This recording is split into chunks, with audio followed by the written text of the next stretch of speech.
This year has been an exceptionally interesting year for smartphones, and what I am excited about is the camera technology that we've seen. We've had things like the Huawei P30 Pro, the iPhone 11, we've had the Google Pixel 4, the Sony Xperia 1.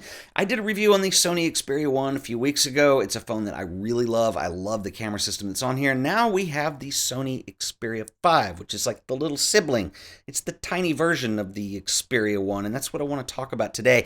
Unlike some other phone companies that will remove an essential feature on their lower end model, I don't know, like something like one of the camera lenses, Sony don't do that. They actually just give you a little mini version of the phone, and I want to talk a little bit about what I'm loving about the Xperia 5, so let's check this out. First off, the biggest difference between the Xperia 5 and the Xperia 1 is that the 5 is slightly smaller and just a little bit lighter, and because your screen is smaller at 6.1 inches, it's also a 2K screen compared to the 4K that comes on the Xperia 1. Other than that, it's the same specs as the larger model. You get the same Snapdragon 855 processor, 128 gigabytes of internal RAM, and a micro SD slot for optional storage. You also get the same triple camera and lens array that is one of the top cameras of any smartphone this year. Each sensor is 12 megapixels. The ultra wide angle lens is a 16 millimeter equivalent. The standard wide is a 26 millimeter equivalent, and the portrait lens is a 52 millimeter equivalent.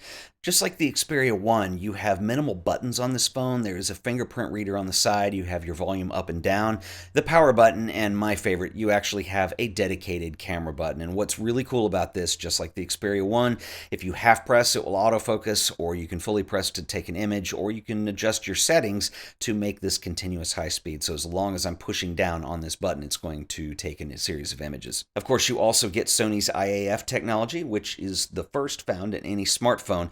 Autofocus calculations are performed up to 30 times per second, so it's also extremely fast. You can shoot 10 frames a second in continuous speed, which is really nice for moving or unpredictable subjects, and like the Sony Alpha cameras, your shots are exposed properly and always in focus. You have a hybrid optical electronic image stabilization system, which assists not only for stills, but also for video. Now, like the Xperia 1, the Xperia 5 maximizes low light imaging with larger sensor size. It has a pixel pitch of 1.4 microns, and you, of course, have an f-stop of 1.6 on the lens. Sony uses the same raw noise reduction that is used in the Alpha series cameras, which will give you exceptional image quality in pretty much any lighting condition.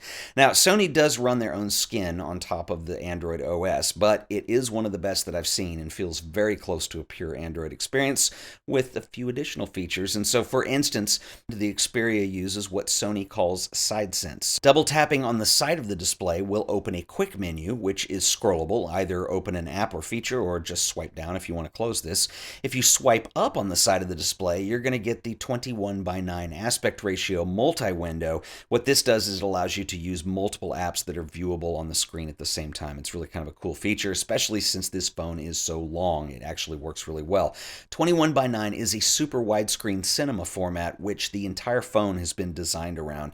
Watching media on this device from Netflix or any other provider is just absolutely fabulous experience. I actually traveled this year. I had a really long flight between Los Angeles and New York City, and I brought my Xperia 1 and watched some movies. The display is absolutely gorgeous, and of course it's capable of not only 4K, but HDR and HLG playback. The only difference is the Xperia 5 has 2K instead of 4K, and it's kind of negligible when I compare them side by side. You don't really lose a whole lot, but this might be a deciding factor if you're trying to decide which phone you want to go with if you view a lot of media on a phone. So the bigger screen on the Xperia 1 is probably worth the extra money if this is important to you. It's got Dolby Atmos, and it makes watching content on your phone a lot of fun. Sony also uses what they call dynamic vibration, which is very unusual. So what this does is it uses the phone's haptic vibration to enhance audio that's coming from the device. And so you might not want this on with everything. It's kind of weird for YouTube content or even music, but I think it works really well for movies. Either way, you can control it to what you want it to do on the screen. So when you tap on one of the volume buttons, the control will come up for the adjustment for dynamic vibration. shooting video is a pretty cool experience on the Xperia phones as well. Both phones ship with the Cinema Pro app, which is designed by the Cine Alta team, and this is the team that puts together high-end movie cameras that Sony sells. And the dedicated video app allows for full manual control over movie making, including ISO and even manual focus. So like literally you can do focus pulls on your phone. It's really wild. Video output is 10-bit HDR, and you can apply various LUTs to your footage for various visual effects. One of my favorites is by far the Venice CS Color, which is based on the Sony Venice cameras. So in fact, there's an entire film that was made on the Xperia 1, and I'm going to link this up in the show description. I recommend you watch it. It also includes a behind the scenes of how it was made. It's a really nice showcase for what can be done with these smartphones. Now, this film was shot entirely on the Xperia 1, but you have all the same technology in the Xperia 5. There is no difference. It's just a smaller form factor. Xperia 5 will be available for orders starting November 5th at a retail price of $799. The Xperia 1, interestingly enough, Sony are doing a promo on this that same week. So if you want the bigger screen, the bigger phone, you can get this for $50 off that week, and so it becomes $900 US instead of $950. So I have used my Xperia 1 that I bought several months ago quite a bit. I've done a lot of photography with this. I've made videos with it. I've traveled with it. I've used it as a phone. And Sony were gracious enough to send me the Xperia 5 more recently to check out. But I think what Sony is offering with these phones is a really interesting alternative to what the competition is doing. Now, Sony are not new to the smartphone market. They've had Xperias for a long time. It's a different model number naming system that they've had.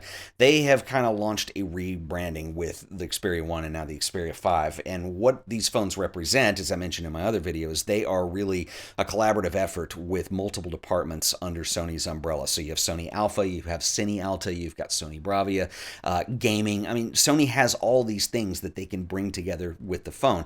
Now, speaking of this from the camera perspective for using this for photography, most of the competition, so if you look at Apple, Huawei, Google, are experimenting with what we refer to as computational imaging. And so this is a way of performing algorithms on the software level that are able to enhance images. What I love about Sony is with the Xperia 1 and now the Xperia 5, these are just traditional photography cameras. They just went out of their way to put great sensors and great cameras in these, and I think the lenses are nice, and I think it offers an experience that's just very different. If you want to do night photography, get something to prop the phone up against. You've got up to 30 seconds of exposure, and you can get some really good results. You've seen my sample images. So anyway, check them out. I will drop links below. I'd love to know what you think, so leave me a comment. I'll see you guys in the next video. Until then, later.